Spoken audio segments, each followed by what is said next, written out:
Hello everyone, কেমন আছো তোমরা সবাই?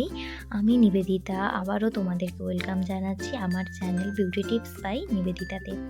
তো আজকে দেখো তোমাদের সাথে সুন্দর বিউটিফুল একদম গর্জিয়াস একটা ব্রাইডাল আই মেকআপ শেয়ার করব, যেটা তোমরা রিয়েল ক্লায়েন্টের ওপর অনায়াসেই করতে পারবে। যারা গ্লিটার বা শিমার কালার পছন্দ করে না, শুধু ম্যাট কালার দিয়ে আই মেকআপ করতে চায়, তাদের জন্য এই আই মেকআপটি পারফেক্ট। তো আই মেকআপটা পুরোটা দেখার জন্য ভিডিওটা শেষ পর্যন্ত অবশ্যই দেখতে হবে।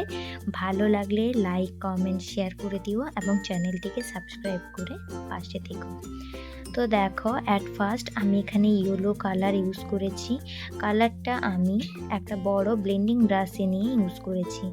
দেন আমি একটা টেপার ব্রাশ নিয়ে রেড কালারটা নিয়ে আউটার ভিতে ইউজ করছি। তোমরা একটা কথা মাথায় রেখো, রেড কালারটা ভীষণই ভাইব্রেন্ট একটা কালার, তাই এই কালারটিকে আমরা সবসময় আউটারে ইউজ করব এবং অল্প পরিমাণে ইউজ করব।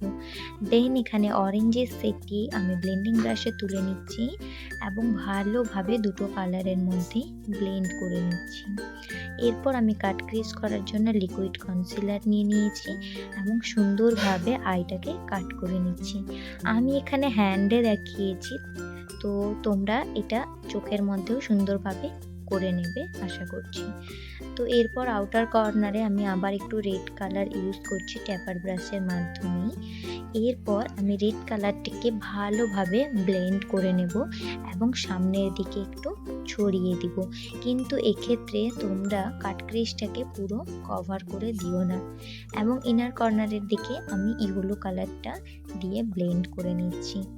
এখানে আমি মাত্র তিনটে কালারে ইউজ করেছি, ইয়েলো, অরেঞ্জ অ্যান্ড রেড, তিনটেই ওয়ার্ম ফ্যামিলির কালারের মধ্যে। এই আই মেকআপটি কেমন লাগলো তোমাদের অবশ্যই জানিও।